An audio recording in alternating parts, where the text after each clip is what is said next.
Hola, ¿qué tal? Hoy vamos a hablar sobre generalidades del sistema nervioso. Esto es como una introducción general que más que nada es para poder correlacionar la íntima relación que tiene el sistema nervioso con el sistema muscular que vimos en unidades anteriores. Con un peso de solo 2 kilogramos y alrededor del 3% del peso corporal total, el sistema nervioso es uno de los más pequeños, sin embargo, es el más complejo de los 11 aparatos y sistemas que vamos a estudiar a lo largo de la materia. Eh, Tiene dos divisiones principales, que es el central y el periférico. El central está formado por el encéfalo o cerebro y todas las estructuras anexas y la médula espinal. Todo lo que está fuera de la médula espinal va a ser el sistema nervioso periférico. En general, en este sistema nervioso central se va a distinguir que es la fuente de los pensamientos, las emociones y los recuerdos. Y procesa diversos tipos de información sensitiva aferente. Recuerden que aferente va a ser todo lo que llega, ¿ok?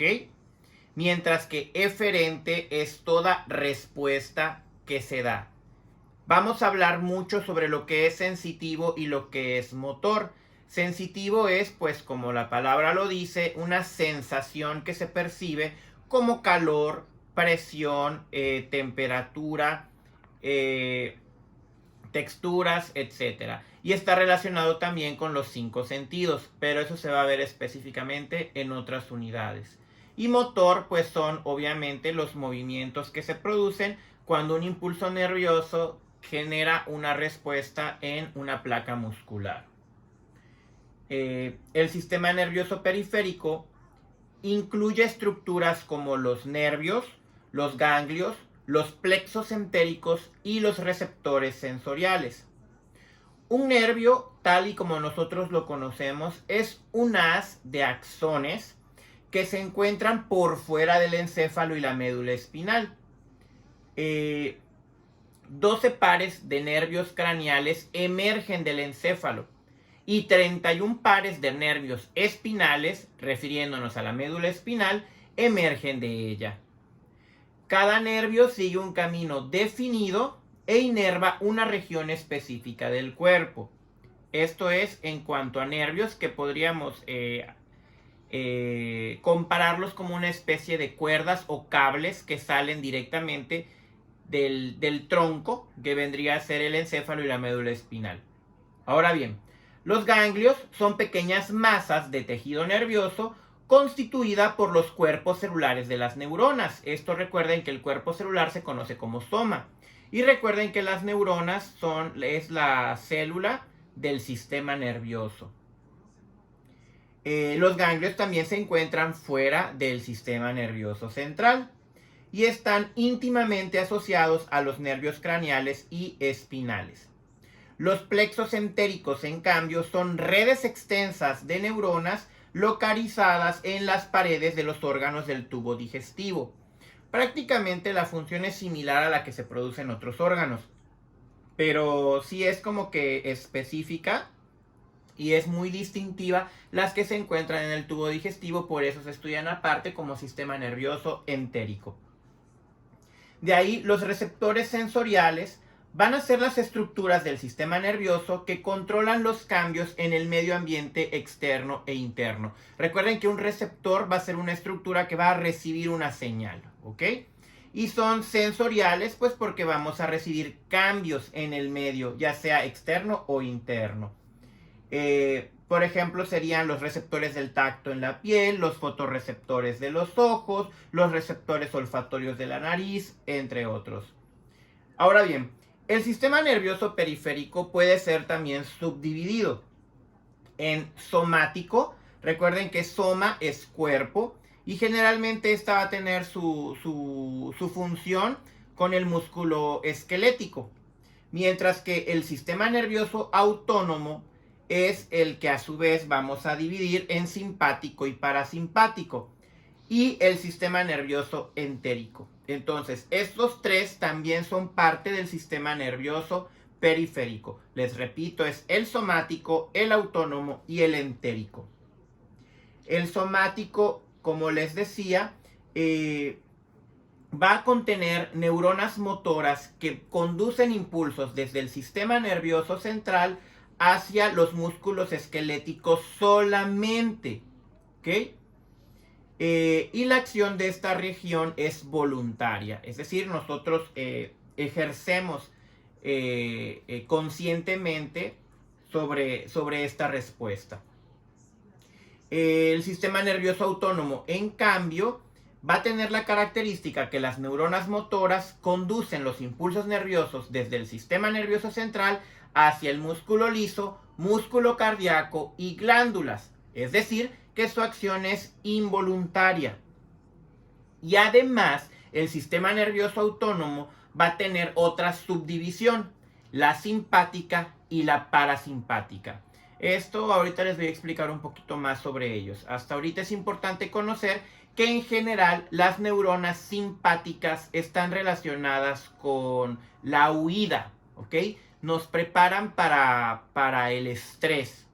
Por ejemplo, aumentan la frecuencia cardíaca, mientras que lo parasimpático es como que lo relajado. Estos harían lo contrario, que sería reducir la frecuencia cardíaca. En cuanto al sistema nervioso entérico, también es involuntario porque recordemos que el músculo que se encuentra en el tubo digestivo es liso. Y pues, como les decía hace un momento, están situadas en plexos, que son redes extensas, que se encuentran específicamente en esta región del organismo. Existe, bueno, acá en esta imagen podemos apreciar el sistema nervioso central, que va a estar caracterizado por el encéfalo y la médula espinal. Todo lo que sale de ellos es periférico. Lo que sale directamente del encéfalo son los nervios craneales, que son 12 pares que vamos a ver más adelante. La médula espinal, en cambio, va a emitir nervios espinales, que también se conocen como raquídeos, los ganglios, que son estructuras como nódulos, bolitas o masas, los plexos, que son redes, que en este caso se encuentran en el tubo digestivo, y los receptores sensitivos, que se pueden encontrar en la piel y en diferentes regiones como ojo, nariz, entre otros. Existe otra estructura muy importante a considerar en el tejido nervioso, que es la neuroglía. Pero antes de eso vamos a hablar un poco sobre la neurona. La neurona, como cualquier célula, va a estar caracterizada por unos compartimentos, que es el cuerpo celular, que en el caso de la neurona se conoce como pericarion o soma. Recuerden que peri significa alrededor. Carion en algunas bibliografías lo podemos reconocer como núcleo. El cuerpo celular pues va a ser el cuerpo de la neurona. Y se distinguen también las dendritas, que vendrían a ser como arborescencias cortas, como arbustos, que se encuentran generalmente arriba de la neurona. Hay varios tipos pero en general las dendritas son cortas y reciben información. Y van a presentar la característica de tener un axón. El axón va a ser un tubo que va a enviar una respuesta desde la neurona a alguna región específica del cuerpo. Hay algunas neuronas que no lo tienen, pero en general debemos tener en mente que una neurona va a tener dendritas y un axón. El axón generalmente no tiene ramificaciones, pero cuando las presentan, son mínimas y se encuentran a los lados. Tienen su nombre, que son los colaterales axónicos, y hay también ciertas características que a lo largo de todo el axón va a haber una vaina protectora de una sustancia que se llama mielina. La mielina va a ayudar más bien a que se conduzca el impulso eléctrico de una mejor manera. En la bibliografía van a encontrar muchos términos como la lipofusina, que son sustancias que se encuentran en las neuronas, pero característicamente la lipofusina va a estar en neuronas envejecidas. Por eso sirve como para distinguir la edad de una neurona. Recuerden que las neuronas no se regeneran. Existen otras estructuras muy llamativas que son los cuerpos de Nissl. Los cuerpos de Nissl son los ribosomas libres o bien el retículo endoplásmico rugoso que va a presentar ciertas condensaciones. Esto es específico de la neurona. Una fibra nerviosa, esto no hay que confundirlo con nervio. Una fibra nerviosa va a ser una proyección que surja de cualquier cuerpo de la neurona. Es decir, que las dendritas es una fibra nerviosa. El axón es una fibra nerviosa. ¿Por qué? Porque son prolongaciones de una neurona. Aquí podemos ver en esta imagen las características generales de una neurona. Acá tendríamos el cuerpo celular, ¿sí? Vendrían a ser condensaciones del retículo endoplásmico rugoso, ribosomas libres, que se conocen como cuerpos de Nissl. Todas estas arborescencias serían las dendritas que se encargan de recibir información, y cuando la neurona emite una respuesta lo va a hacer a través del axón. El axón tiene varias secciones, pero con que ustedes sepan que el axón es lo que sale directamente a una célula efectora es lo importante. Tenemos colaterales, tenemos células de Schwann, que ahorita vamos a ver qué son, ¿sí? Y existen ciertos puntos engrosados que se conocen como nódulos o nodos de Ranvier. Los axones al término van a tener unos bulbos que se conocen como bulbos terminales. Ahí van a haber vesículas que también en algunas bibliografías los van a conocer como varicosidades, que van a contener vesículas con neurotransmisores. Los neurotransmisores van a ser como la forma en que se va a dar una respuesta por parte de la neurona hacia el órgano al que se dirige. Ahora bien, les decía que existe una cubierta protectora que tienen las neuronas que se conoce como neuroglía, ¿sí? La neuroglía va a presentar 6 tipos diferentes de células. 4 de ellas están en el sistema nervioso central y 2 de ellas están en el sistema nervioso periférico. En el periférico vamos a tener las células de Schwann y las células satélite, mientras que en el sistema nervioso central vamos a encontrar los astrocitos, que son las células más abundantes de la neuroglía, además de que son las más largas, y estas tienen infinidad de funciones, tienen funciones muy diversas. Entre ellas podemos encontrar que le dan resistencia y soporte a las neuronas, envuelven los capilares sanguíneos, aíslan las neuronas del sistema nervioso central, entre otras. De ahí los oligodendrocitos tienen la característica que su función va a ser la formación y el mantenimiento de la vaina de mielina. Recuerden que la vaina de mielina se va a ubicar alrededor de los axones en el sistema nervioso central. La mielina va a ser una cubierta formada por lípidos y proteínas. Y en general estos axones, cuando tienen esta vaina, se les conoce como mielinizados.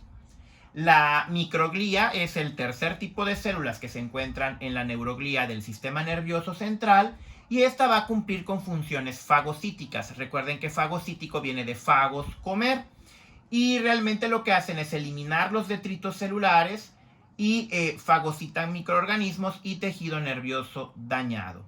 Las células ependimarias o ependimocitos tienen la característica de que van a contribuir a la circulación de líquido cefalorraquídeo. Eso lo vamos a ver más adelante en sistema nervioso 2, me parece. En cuanto a las 2 células de la neuroglía que se encuentran en el sistema nervioso periférico, las células de Schwann se caracterizan por rodear a los axones del sistema nervioso periférico, que lo vimos en la imagen hace un momento. Estas participan en la regeneración del axón, mientras que las células satélite rodean los cuerpos celulares de los ganglios del sistema nervioso periférico. Estas también van a regular el intercambio de sustancias entre los cuerpos de las neuronas y el líquido intersticial. Por último, les decía que íbamos a hablar un poco sobre el sistema nervioso periférico, el autónomo específicamente, que se divide en simpático y parasimpático. Hay que tener muy claras las diferencias, tanto las diferencias como la relación que existe entre ambos. La división simpática, recuerden que adapta el cuerpo para la actividad física. Aumenta el estado de alerta, el ritmo cardíaco, la presión arterial, el flujo de aire pulmonar, la concentración de glucosa en sangre, la circulación sanguínea en los músculos cardíacos y estriados, pero reduce el flujo sanguíneo a la piel y al tubo digestivo. Solo en el tubo digestivo tiene una función reductora.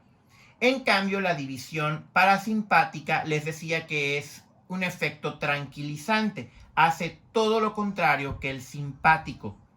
Y no quiere decir que uno trabaje y el otro no, sino que el equilibrio del trabajo de ambas es lo que va a mantener la homeostasis. Recordando que homeostasis es el estado de equilibrio del organismo. La división simpática se le denomina también toracolumbar porque surge precisamente de las regiones torácica y lumbar de la médula espinal.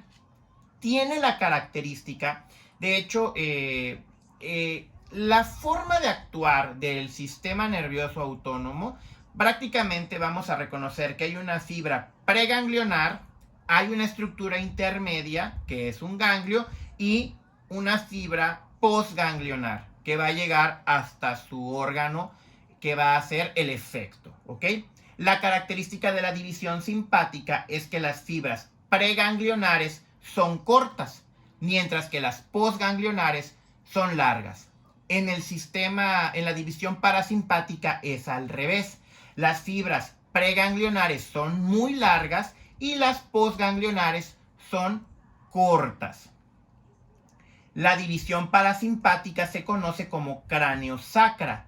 ¿Por qué? Porque van a emerger de estas dos regiones. De hecho, son 4 los pares craneales de los cuales va a emerger la división parasimpática. Y de esos 3 tienen sus funciones en la cabeza y solo el cuarto va a tener su acción en los órganos de las cavidades torácica y abdominopélvica. En esta imagen, a grandes rasgos, pueden ver que la división simpática, ¿sí?, las fibras preganglionares están en verde y las fibras postganglionares están en rojo. Recuerden que la simpática es toracolumbar, pero ojo, no porque solo salgan del tórax y la región lumbar, no van a tener efectos en órganos superiores e inferiores a estos segmentos. Sí los van a tener. ¿Por qué? Porque sus fibras llegan hasta ellas. Noten la diferencia. Vean aquí la fibra preganglionar y la postganglionar. Si nosotros lo comparamos con el parasimpático, es lo contrario. Las preganglionares son muy largas y las postganglionares son cortas. Y estas solo salen del cráneo y del sacro. Y en general, esto es la introducción al sistema nervioso. Por favor, vean los videos completos, lean todo el resumen y la bibliografía en PDF. Hasta pronto.